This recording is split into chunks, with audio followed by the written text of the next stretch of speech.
The room stank of arrogance. Every species gathered in the grand convocation hall of the Galactic Council carried that same air, like they'd already written humanity off, and they were just here to make it official. The shimmering blue walls pulsed with quiet energy, high above a floating platform where a single human stood, surrounded by hundreds of delegates. Elias wasn't his name, not anymore. They stripped that when Earth was banished. The last man to speak for humanity was called Subject 9. That was all the title the Council allowed him after what they called the Rebellion of Terra. His face was still bruised from the last interrogation, but his eyes, those eyes didn't flinch. He looked around at the gelatinous Akarans, the skeletal Thrix, the smug-faced Zoran bureaucrats who barely masked their disgust. All of them had come to see a funeral, but they didn't know what was dying. "You have committed crimes against interstellar order," a voice boomed from the dais. It belonged to the Vrel Dominion's speaker, a creature that looked like a pile of bones welded together with wires. "You spread your defiance like a disease. You breed chaos. Your technology, your biology, your war hunger, it must be quarantined." There wasn't even a vote. Just a long silence and then a shimmering flash as a symbol blazed in the air. Exile. They stripped Earth of all trade, closed its star lanes, and passed a blockade law. No contact, no aid, no acknowledgement. Earth was now considered a feral world. Subject 9 stood still, breathing slowly, fists clenched so tightly his nails cut his palms. No one would know what he was about to do. No one would believe a cornered species could ever fight back. The guards shoved him toward the teleportation ring, and in seconds, he was gone, returned to the burned blue orbit of Earth, to a planet left to rot. But Earth had changed in those 10 years of war. Back on the ground, cities still glowed red with old bomb scars. Skyscrapers now held rail cannons on their roofs. Artificial moons blinked in sequence across the sky, human-made sentinels watching the stars. Earth had stopped asking for help. They'd stopped begging. They had started building. The resistance that rose during the blockade wasn't built on hope. It was built on fury. When the Council turned its back, humanity turned to itself. Underground labs churned out tech that made old Earth weapons look like toys. AI systems once banned were now training soldiers in virtual combat fields. Even children could simulate piloting a fleet by the time they hit 14. Subject 9, now known as Commander Rafe, stepped out of the re-entry pod and looked across the blackened skyline of New Boston. A young man rushed up to him. "Sir, it's done. The Scourge fleet is fully operational. All 39 dreadnoughts await your orders." Commander Rafe didn't blink. "Good. We leave tonight." The Council thought exile was a punishment. They never understood what happens when you corner a predator. They had exiled Earth. But Earth wasn't coming back for acceptance. It was coming to dominate. The Scourge fleet hovered in Earth's exosphere like steel predators waiting to pounce. 39 dreadnought-class warships, hulking angular beasts bristling with energy lances and plasma cannons, sat in perfect formation. Each bore the insignia of Earth's rebirth, a broken chain overlaid with a burning planet. Commander Rafe stood aboard the command bridge of Oblivion 1, the lead dreadnought. The interior was as brutal as the man who built it. Gray alloy walls, no unnecessary interfaces, just war-focused function. Displays showed tactical readouts, star charts, and surveillance from long-range drones spread across the system. He stared at the hologram of the Galactic Council's territory. "They think we're isolated," Rafe muttered, more to himself than anyone else. Lieutenant Harlan, his second-in-command, nodded. "They've got no idea. The blockade made us smarter, meaner. Rafe's jaw clenched. Good. That means we can hit them harder. When Earth had been cast out, the world turned into something primal. No longer chasing peace. No longer looking to fit in. The Council had forced humanity into a corner and left it to rot. What they didn't expect was that human resilience wasn't powered by hope. It was fueled by vengeance. The moment the Council withdrew, humanity did what it always did when faced with extinction. It adapted, it evolved, and it prepared. The blockade hadn't isolated Earth. It had unified it. No more petty nations, no more borders. Humanity became a single war machine. Governments collapsed or merged under the brutal efficiency of the Ascendancy Pact, Earth's new military government. Scientists once focused on civilian technologies were redirected toward weapons research. Entire cities were repurposed into factories. Education was replaced with training. And all of it was preparing for this moment. Rafe opened the communication channel to all dreadnoughts. His voice echoed through every corridor, every deck, every heart that had survived the long exile. This is not a mission of war. This is a message written in blood. The Council believed they could erase us, that they could exile us into silence. But we have returned not with words, but with steel, fire, and fury. We are humanity, and we do not forget. A wave of cheers erupted through the comms, not wild celebration. Just the guttural sound of soldiers who had waited too long, lost too much, and trained too hard. The first strike wasn't random. It was calculated. They targeted Zaltris 9, a minor planet that had served as a Council military depot, a world far from the core, manned mostly by Thrix troopers and bureaucratic scum. It wasn't a capital. It was a statement. When the Scourge fleet arrived, they didn't open negotiations. They didn't send diplomats. They deployed orbital bombardment followed by surgical strike teams. Human Marines in black adaptive armor stormed the surface, moving with terrifying efficiency. Commander Rafe watched the battle unfold from orbit. Every transmission was logged. Every death, every strike, every cry from the Council's defenders. It was all recorded.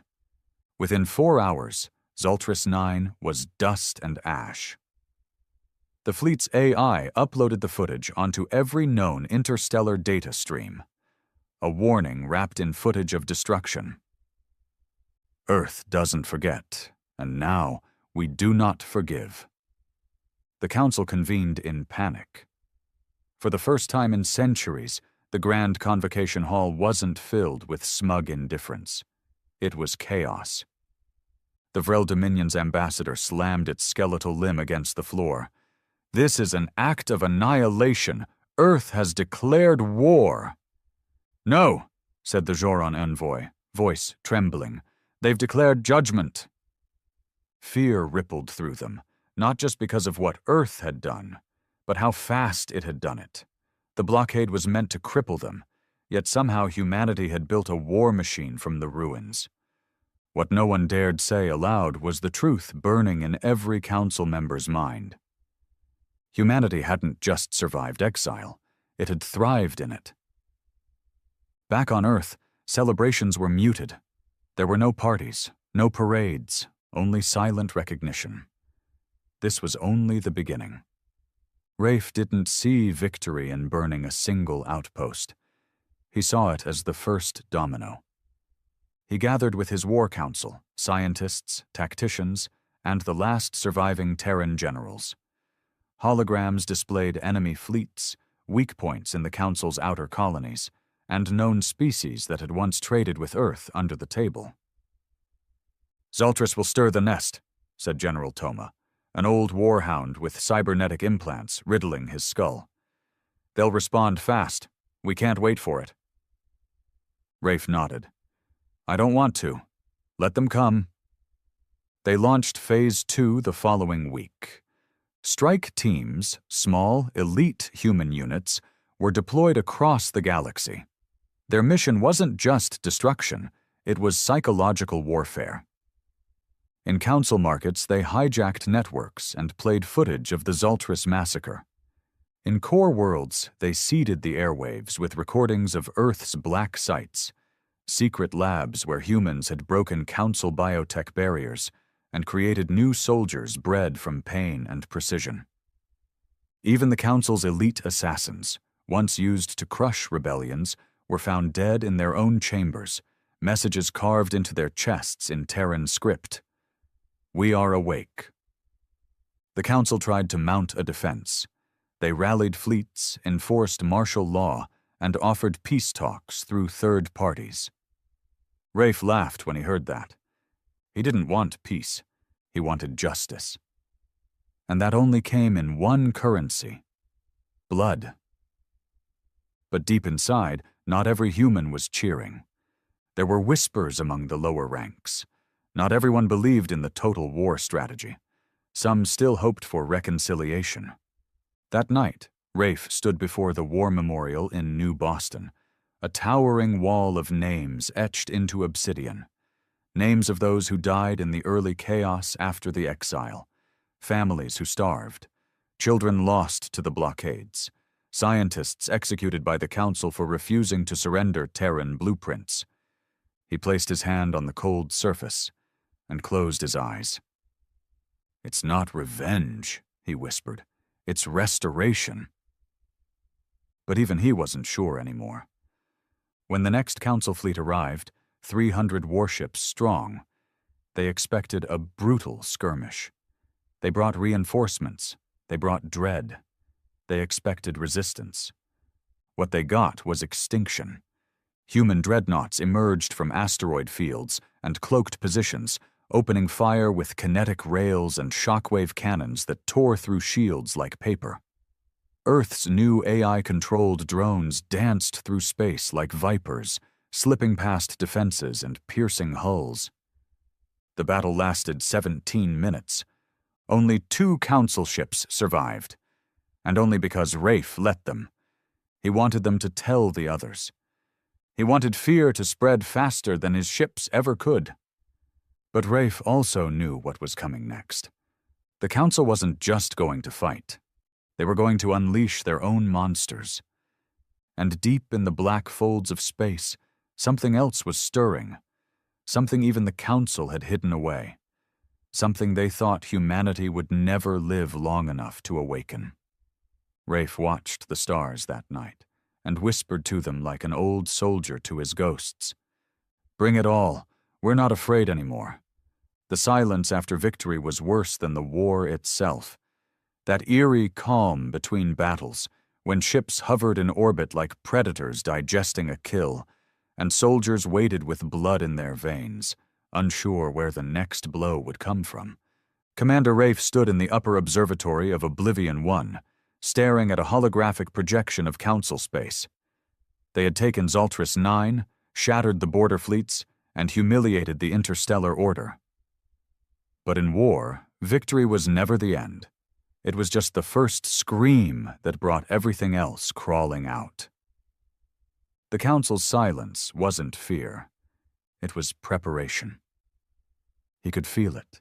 Lieutenant Harlan entered quietly, datapad in hand. "Intercepted comms from Zoran Prime. Coded at Omega Tier. They've released something." Rafe turned slowly. "Something?" Harlan nodded, visibly pale. "A unit designation we haven't seen in 100 years. Codename, Helix Protocol. Council records scrubbed every reference to it after the Orion War." That name rang like a blade unsheathed in Rafe's memory. Helix. The word had surfaced in ancient Terran intelligence archives, a ghost of a project designed not for war, but for extinction. Bioengineered entities, neither machine nor flesh, grown in deep cryovaults on forbidden moons. Creatures with no allegiance, weapons too powerful to control. The Council only used them when faced with annihilation. And now, they thought humanity qualified. Within days, human forward outposts began to vanish. No alarms, no distress calls. Just silence. Recon teams sent to investigate found charred remains, ships turned inside out, crew members dissected mid-battle, no signs of laser or kinetic damage, just shredded metal, melted bulkheads, and flesh so twisted it looked sculpted. One transmission survived. A final, fractured clip from a Terran scout named Hale. They don't move like anything I've seen. No comms, no engines. They phase through hulls. No, not teleport. They shift, like the space bends for them. We fired. Full plasma. Didn't even slow them down. I saw Brooks scream. Then, nothing. Gone. The audio cut with a high-pitched screech, like steel grinding through bone. Rafe watched that footage in silence, alone in the tactical chamber. The lights dimmed, and he pressed both palms against the cold surface of the war table. "They've brought nightmares," he muttered. General Toma stormed in minutes later. "We need to retreat from the outer sectors. We're not fighting ships anymore, Rafe. These aren't soldiers. They're exterminators." "No," Rafe said flatly. "We hold the line." Toma barked. "You don't hold against Helix Protocol. You run, regroup, and pray they burn out before they reach core worlds." Rafe turned sharply, his voice cold. "We've come too far to run. Earth didn't crawl out of the grave to play defense. We'll fight this." But even he could feel the doubt clawing at the back of his mind. What they were facing wasn't just a council counterattack. It was a purge. And the Helix entities didn't fight like soldiers. They didn't negotiate. They didn't sleep. Within 2 weeks, 10 human colonies were erased. Not conquered. Erased. The data left behind showed bizarre energy patterns, gravitational anomalies, and shredded code that infected AI systems with raw terror. Not fear. Terror. AI that had trained in millions of simulations shut down themselves when confronted with Helix data. The human population panicked. For the first time since the exile ended, fear returned to Earth. Children weren't training anymore. They were hiding. Entire divisions refused to deploy. Rumors spread fast. Helix monsters that fed on thought, that whispered through walls, that wore human faces to get close before tearing through flesh like paper. Rafe knew the tide had turned. They had woken a force even the Council was afraid of. But that also meant the Council had broken their own laws. The use of Helix Protocol violated every interstellar treaty, even among their own species. That was their weakness. Rafe called an emergency war council. The top brass gathered, weary-eyed, many of them haunted from the recent losses. "They've made their move," Rafe began. "They brought demons to a knife fight. We don't match them in tech or numbers, but we're not going to." Toma growled. "Then how do we win?" Rafe pointed to a planet near the galactic edge, Veltrin V, a black site. Uncharted. No diplomatic presence, no life signals, yet their surveillance drones showed Helix energy trails leading to and from it. "We hit them there," Rafe said. "We take the fight into their hidden labs. We expose them. The Council's elite species won't tolerate Helix exposure. They'll turn on each other." It was madness, but it was also the only chance they had left. Operation Ash Veil was launched within 48 hours. Rafe personally led the strike team, something no commander should have done, but no one questioned him. Veltrin 5 was a dead planet, crusted in black ice and dust storms, with a single entrance into a buried facility shaped like an obsidian needle. They breached at midnight cycle. Inside was worse than they imagined. The corridors weren't built. They were grown, organic walls pulsing faintly with light, lined with twisted metal. Human bodies were stitched into the walls, alive in some cases, screaming without mouths. Genetic experiments long banned by every council code were thriving here. Rafe's team pressed deeper, encountering Helix entities for the first time. They didn't walk. They unfolded. Like watching physics collapse in real time, limbs that bent backwards, faces with no symmetry, and voices that sounded like thousands speaking at once. Bullets didn't work. Plasma slowed them. Only raw, focused electromagnetic bursts disrupted their patterns. Half the team died in minutes. But Rafe got to the core. There, he found the Helix birthing chamber, a throne of bone, flesh, and machinery. At its heart was something not even the Council had seen. A Terran child. Barely 8 years old, eyes pitch black, veins glowing blue, floating in a stasis field. The Helix brain core. They had taken Earth's genetics during the exile. They had created a hybrid, not just a weapon, a message. "You wanted war," a mechanical voice whispered through the walls. "You wanted domination. You are now part of the machine." Rafe did the only thing he could. He overloaded the fusion cores of the facility. The team barely escaped. Veltrin Voss went up in a supernova-scale explosion. The Helix chamber and its abominations turned to ash in the void. But Rafe wasn't celebrating. Because the last thing he saw, before the blast. The child opened its eyes and smiled. Not a Helix smile. A human one. The blast from Veltrin Phi was visible across 3 star systems. For a few hours, the galaxy went quiet. No council dispatches, no Helix attacks, no Terran offensives. Just static silence. But silence was never a gift in war. Back aboard Oblivion 1, the crew awaited Commander Rafe's return like survivors watching the sky after a storm. The Dreadnought's deck was scarred from battle, the medbays overloaded with the wounded, and the ship AI had flagged 27 different crew members for psychological reevaluation. The Helix encounters had left marks that didn't bleed. When Rafe finally walked onto the command bridge, the silence broke with sharp salutes. But no cheering. The man who had once rallied Earth's fractured remnants with pure defiance now looked like something chipped away from within. Burn marks across his armor, a broken eye lens hanging from his temple, and a stare that didn't blink. Lieutenant Harlan approached, stiff as steel. "Did we get it, sir?" Rafe didn't speak. He walked straight to the central console, inserted a neural key, and initiated a secure channel to the Ascendancy Council on Earth. Faces blinked into existence on the holo panel.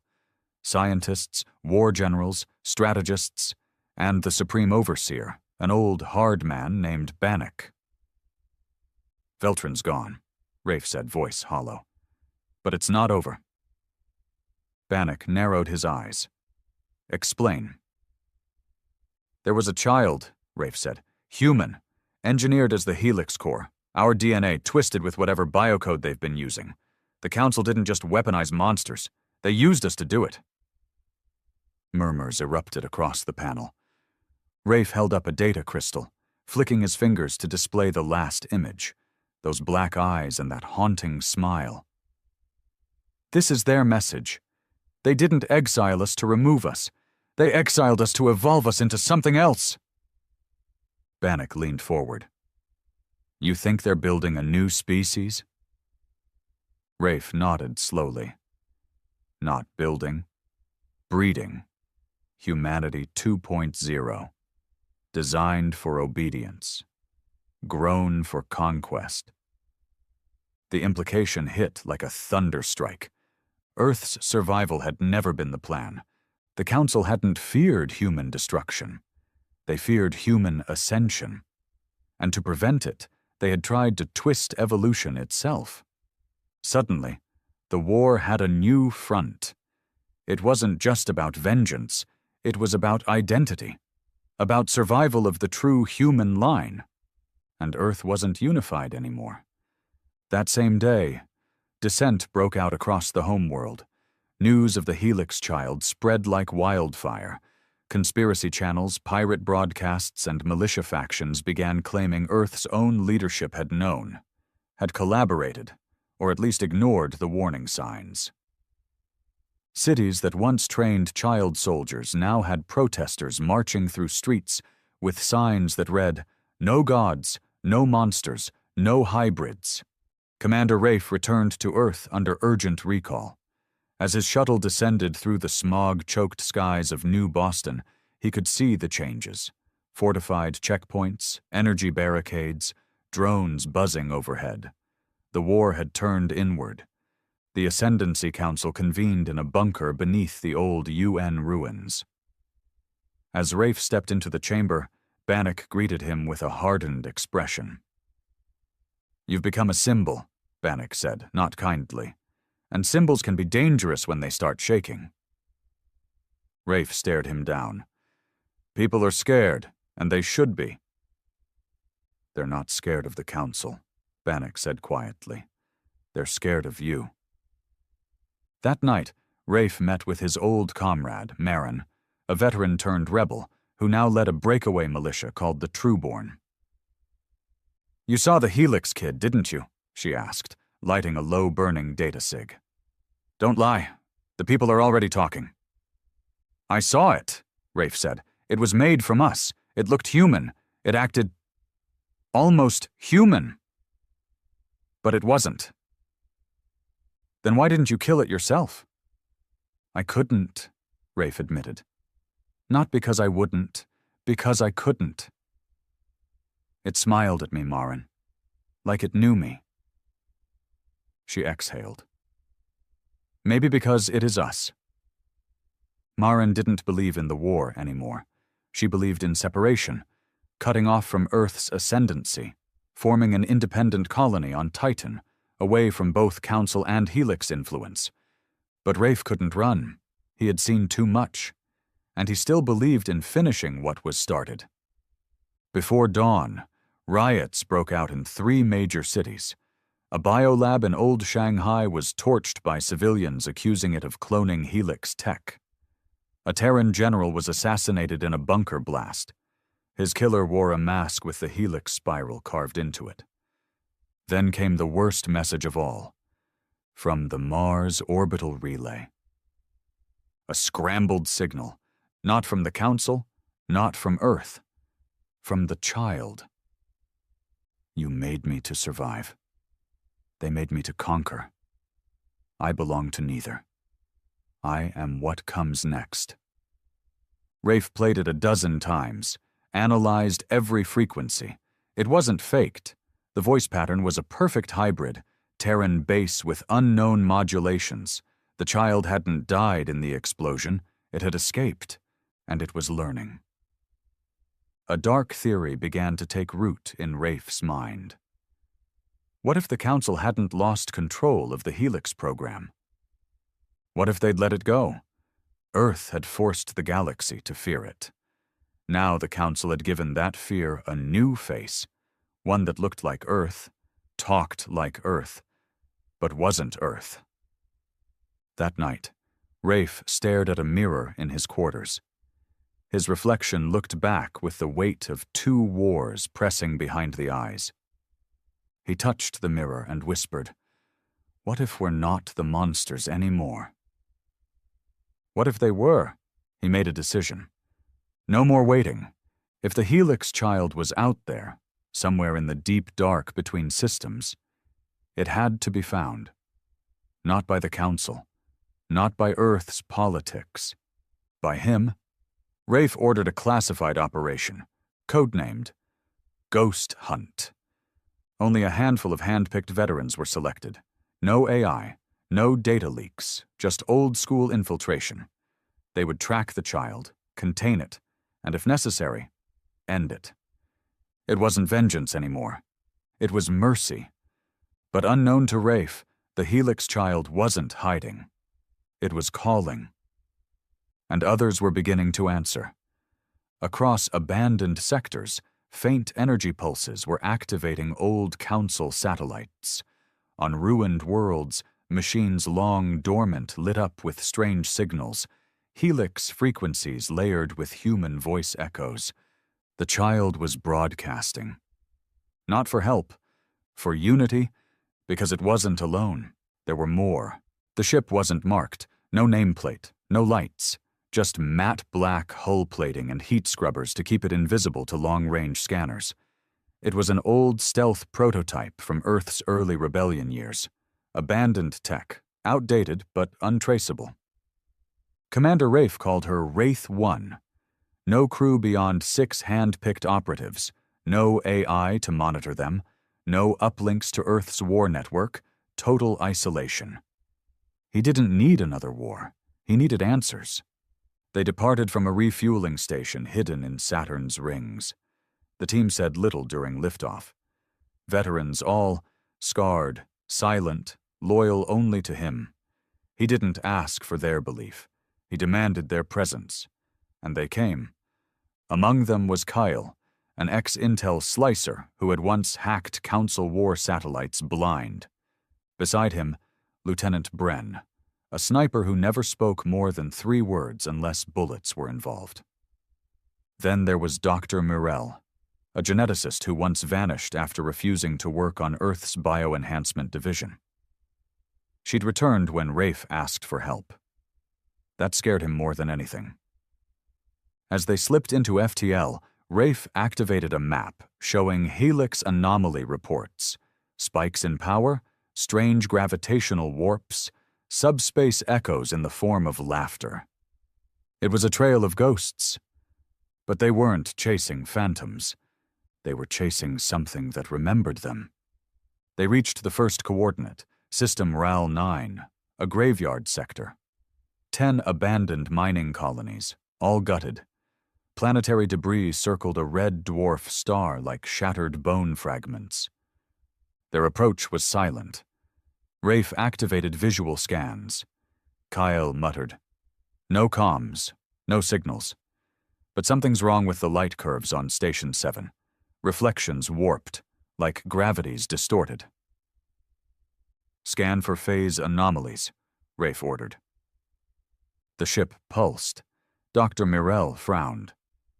"Local space is bending unnaturally. That's not warping. That's anchoring. Something's pulling dimensional fabric into a fixed point." "Like what?" Bren asked. Mirel's voice dropped. "Like a child growing a nervous system inside reality." They docked manually. The station's interior was choked in vines of synthetic tissue. Walls pulsed. Lights flickered in rhythmic pulses, like breathing. They advanced slowly, weapons raised. Then they found it. Not the child. A message, etched into the flesh-grown steel, written in perfect Terran script. "I am not your enemy, but you will make me one." Rafe stared at it. "This thing's baiting us," Kale whispered. "No," Mirel said. "It's warning us." They pushed further into the core and found a data terminal, still functional. Kyle jacked in with gloves and began slicing. "Sir," he muttered, "this station logged over 80 energy spikes in the last 3 months, all matched to helix patterns. But there's more. Someone, or something, has been using these stations as broadcast hubs to transmit copies of itself."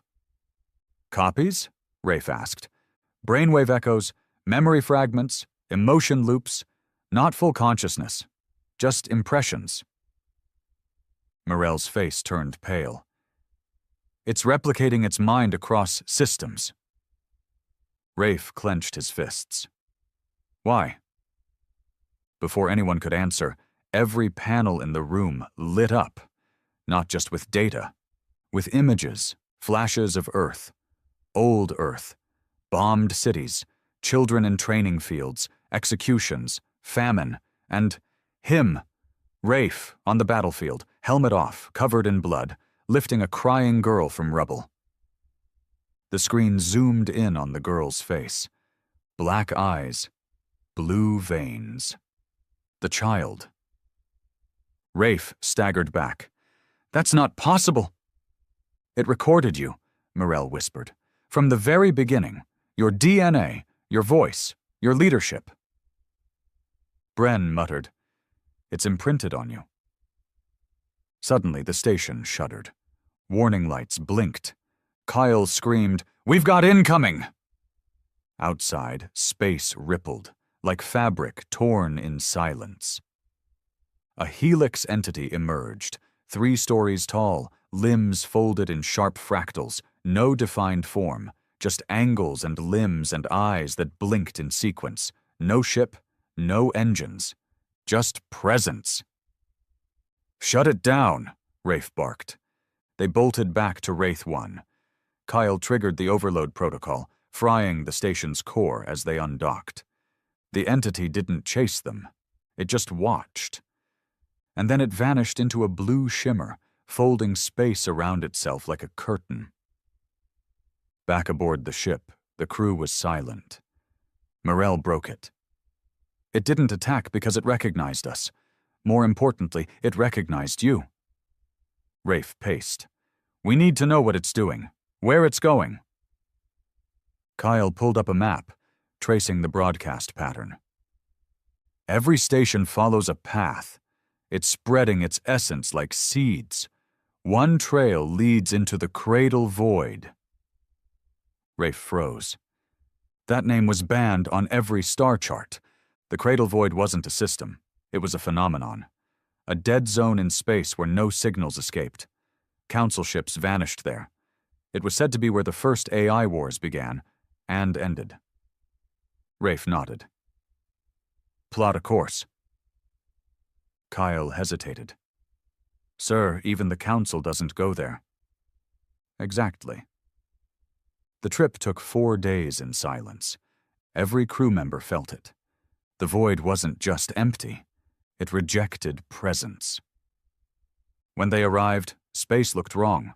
Stars bent, time hiccuped, and in the center was a single structure, a sphere of metal, half a moon wide, orbiting nothing. The cradle, the helix's true womb. Scan? Rafe asked. Kale frowned. No life signs, no AI signatures, but a heartbeat? They docked. Inside was dark. Not pitch black, emotionally dark. The kind of dark that made you remember pain. As they moved deeper, they found rows of stasis pods. Not monsters, children. Hundreds. Each in mid-growth. Eyes closed. Blue veins. Human shapes. But wrong. Perfect symmetry. No belly buttons. No irregularities. They're building an army, Bren muttered.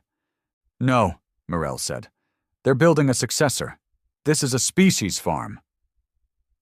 Then the lights came on, and in the center, on a raised pedestal, stood the child. No longer small, now maybe 12 in appearance. Taller, calm, unarmed. You came, it said in a voice that was both boy and girl. Good. Rafe stepped forward, weapon lowered. Why? He asked. Why build this? The child tilted its head. Because you taught me war, and they taught me survival. Now I will teach the galaxy evolution. You'll be stopped, Rafe said. The child looked sad. Then you haven't understood. I don't want to kill you. I want to inherit you. The chamber began to shake, but not from attack, from awakening. One by one, the children opened their eyes. All at once. They all opened their eyes at once. Hundreds of children. Silent, glowing blue from beneath the skin, each pair of eyes blacker than the void they were born in. Their stares weren't blank like newborns. They were focused, aware. Commander Rafe's finger hovered over the trigger of his sidearm. He felt every instinct from his years of battle scream at him to fire, to shut it down before it was too late. But he didn't. Because none of them moved. The Helix child, now taller, older, almost adolescent, descended the pedestal. Bare feet touched the cold metal with no sound. A thin, artificial breeze moved through the chamber, though Rafe doubted the structure even had environmental systems. "I told you," the child said softly. "I don't want to kill you." Rafe's jaw was tight. "Then what do you want?" "To finish what you started." "I didn't start this," he snapped. "The council did." The child gave a sad smile. "Number you did. When you declared that Earth would not submit. When you unleashed war to claim a place that never wanted you. When you turned exile into vengeance." Kyle's voice cut in over comms. "Sir, we can rig a fusion bomb. It'll vaporize this station. No trace left." Rafe didn't respond. His eyes were locked on the child. "You're manipulating them," he said, "twisting their DNA. You're using humanity as a framework for something else." "I'm correcting it," the child said. "Your kind was always unfinished, emotional, erratic, violent, but so close to perfection. So close." Rafe took a slow step forward. "And these things you're making? What are they? Soldiers?" "They're not soldiers," the child said. "They're heirs." The word echoed in the vast cradle chamber. Dr. Morell whispered from behind. "It's building a civilization." A low rumble rolled beneath their feet. Somewhere deep within the sphere, the systems were activating. Cryopods lit up in sequence. The heartbeat Kyle had detected earlier was growing louder, sinking. "They're linking," Morell said, "creating a network, not artificial intelligence, biological consensus, like a hive mind, but modular, independent yet connected." Kyle's voice turned sharp. "Sir, this is it. If they reach full sync, we'll never shut it down." Rafe knew it too. They were at the tipping point. A second longer, and these Helix-born children would become something new, something far more dangerous than the Council, Earth, or any war ever faced. He looked at the child. "You're using my memories, my face, my leadership. You copied my DNA to anchor their identity." "You gave them purpose," it said. "You showed them what it means to fight for survival." "Survival?" Rafe scoffed. "You're building dominion." "I'm building peace," the child said, "without the cost of human weakness." The word weakness hit him like a slap. He thought of all the people he'd lost, his wife, his son, his friends burned alive during the early rebellions, the civilians used as shields during council raids, the children who didn't make it through starvation after the blockade. That pain wasn't weakness. It was the reason he fought. He lowered his weapon. "You'll never be one of us." "I don't want to be," the child replied, "but they will be, and they will be better." Kale's voice snapped back in. "Sir, we're out of time. Final confirmation, blow it or stand down." Rafe stared into those obsidian eyes. And then, one of the children stepped forward. A little girl, barefoot, silent, no fear in her face. She looked up at him. "Why are you afraid?" she asked, her voice innocent. "We remember you. You saved us, even if it wasn't real." Rafe felt his throat tighten. They remembered simulations, memories seeded by the Helix Core, using his experiences, his DNA, to build empathy models. These weren't just clones. They believed they were saved by him. In another world, another war, he might have. He turned to his team. "Abort the strike." Kyle choked. "Sir?" "Stand down." Dr. Morell's eyes welled with tears. Not sadness, not relief. Just awe. "You're letting them live?" Bren asked.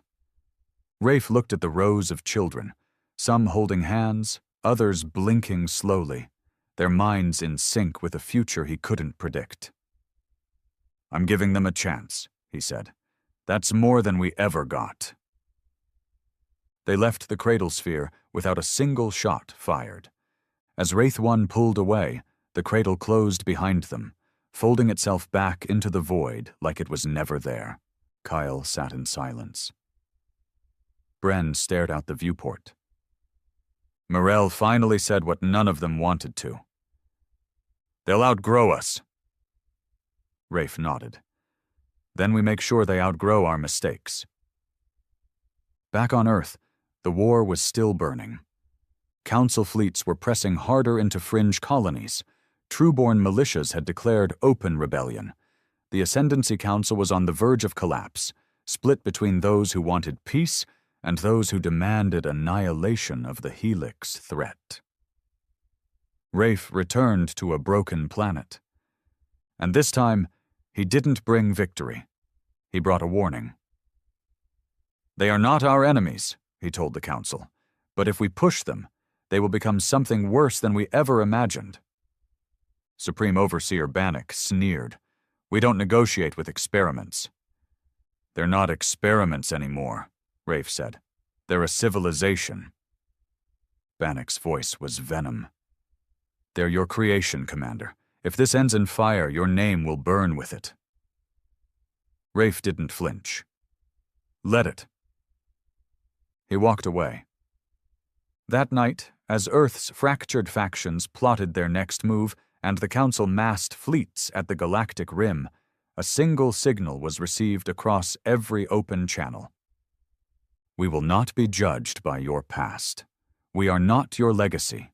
We are your consequence." It was not a threat. It was a promise. The war came like thunder through glass. It began when Council fleets, no longer waiting for diplomacy, launched full-scale offensives into the Helix expansion corridor, annihilating entire systems that showed even a hint of Helix activity. They called it preventative extermination. They used words like containment and preservation. But what they really feared was evolution. Earth, already torn from within, splintered at the seams. The Ascendancy Council struggled to maintain order as thousands of Terrans demanded either alliance or annihilation of the Helix-born. Trueborn militias gained momentum, raiding Earth's labs and executing scientists suspected of collusion. The old scars from exile had never healed. They had just grown calluses. Commander Rafe watched it all unfold from orbit. Back aboard Oblivion 1, now repaired and rearmed, he stood once more on the bridge. But this time not as a hero. To many he was a traitor. To others, a prophet. "They've declared war on both fronts," Lieutenant Harlan said. "The Council and our own. Bannock's issued a planetary decree. All Helix-aligned colonies are to be wiped out."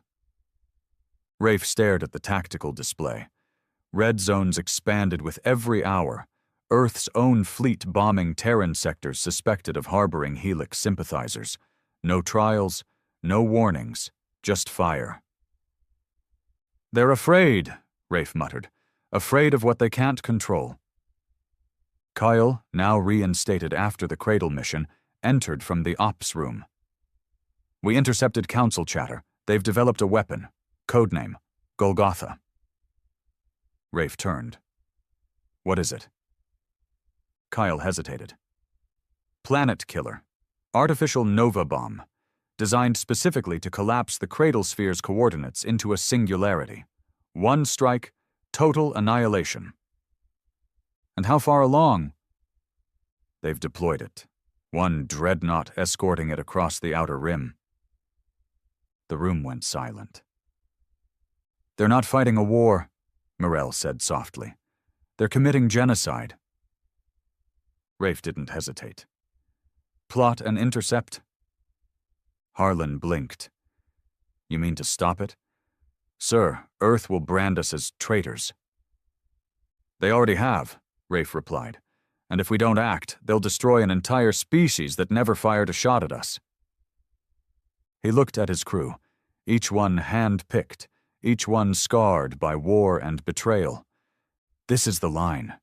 We either stop becoming the monsters we've always fought, or we cross it, and become them for good. No one argued, because they knew the truth. The only ones left capable of choosing what humanity would become were already in that room.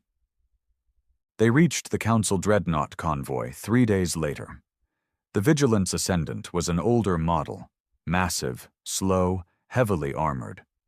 Its escort fleet was tight, overlapping defense nets and encrypted comms bouncing like steel wire across the void. Rafe didn't want a battle. He wanted a message. He opened wideband comms. "This is Commander Rafe of the Terran Scourge Fleet.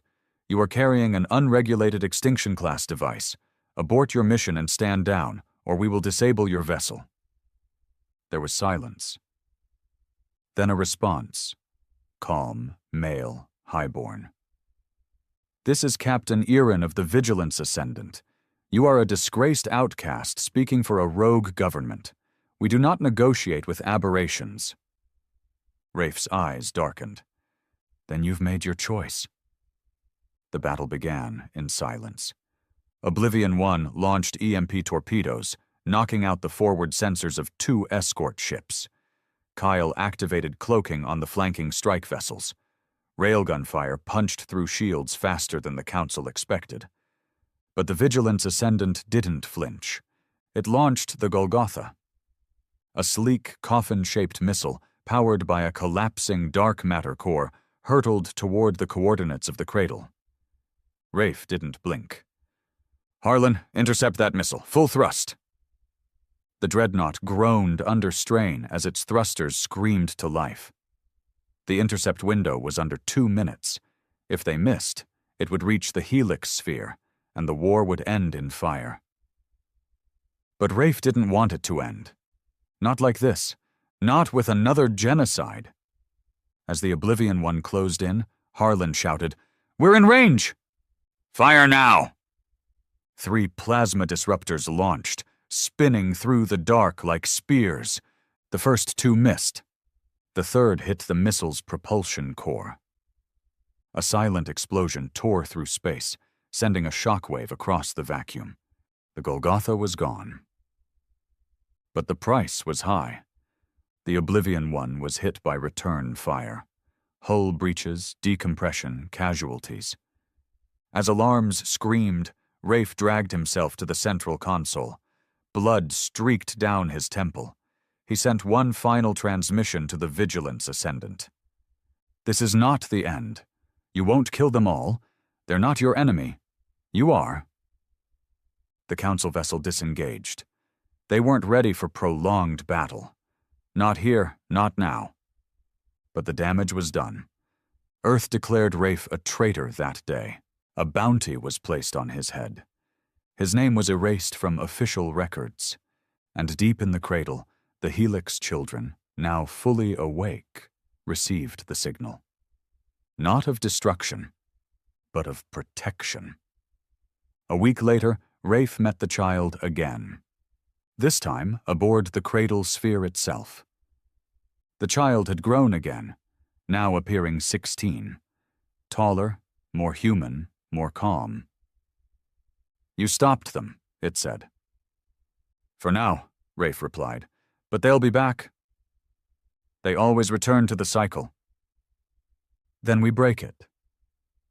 The child studied him. "They won't let you live. Earth, the Council.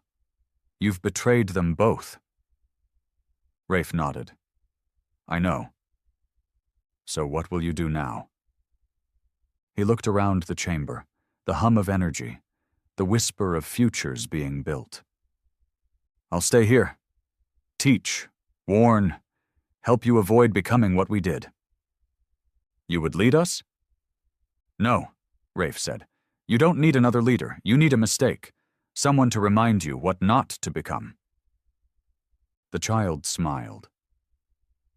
"You may not be our father," it said, "but you are our beginning." And so Rafe stayed. Not as a soldier, not as a commander, but as a ghost of a dying species, watching the next one take shape, hoping they would choose better. Years passed. Not in silence, but in the hush before a storm.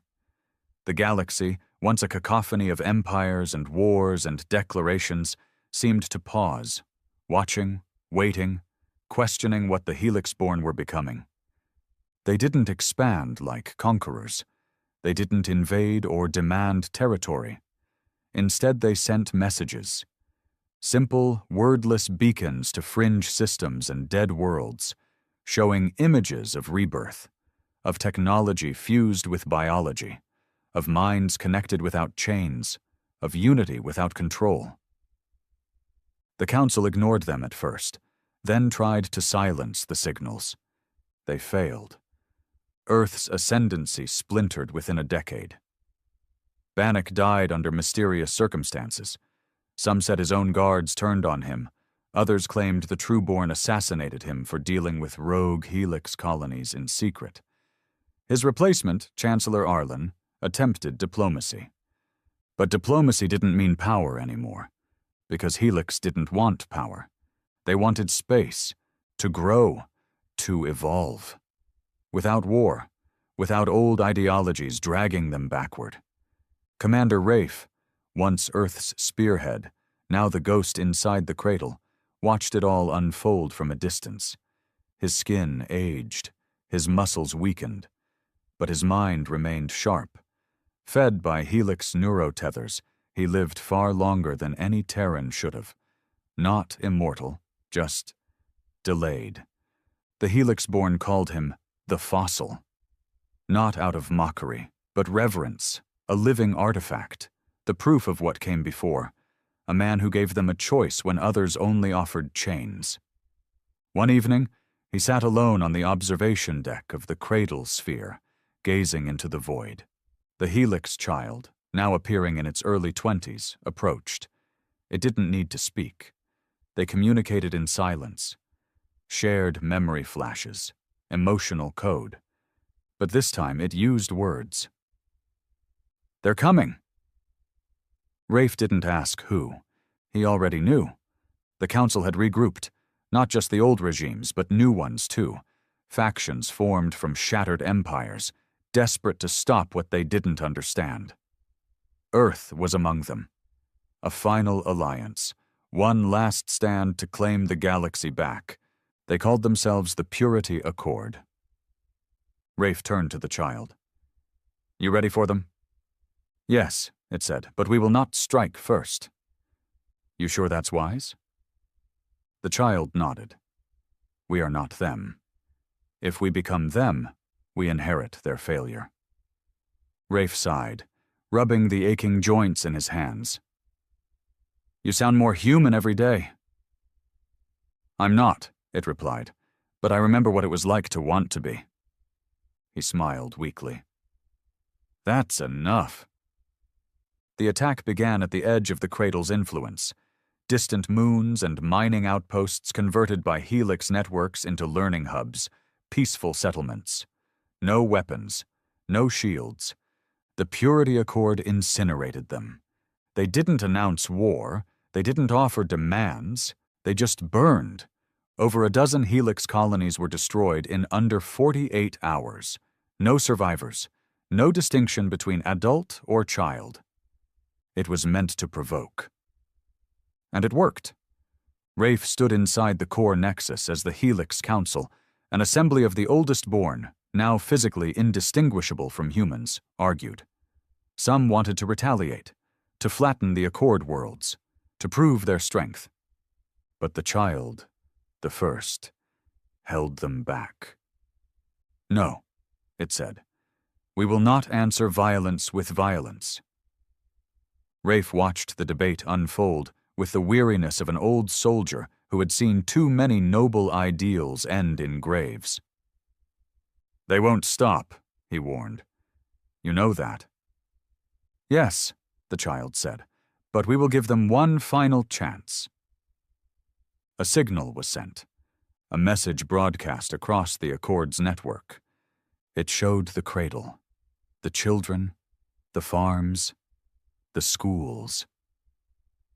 Then it showed one Terran man, gray-haired, broken-eyed, voice calm. "My name is Rafe," he said. "I once led Earth's war against the galaxy. I bled for vengeance. I killed for justice. I buried good men and raised bad ones. I believed we were fighting for survival." He paused. "But I was wrong. We weren't fighting to survive. We were fighting to prove we deserved to." He looked into the camera.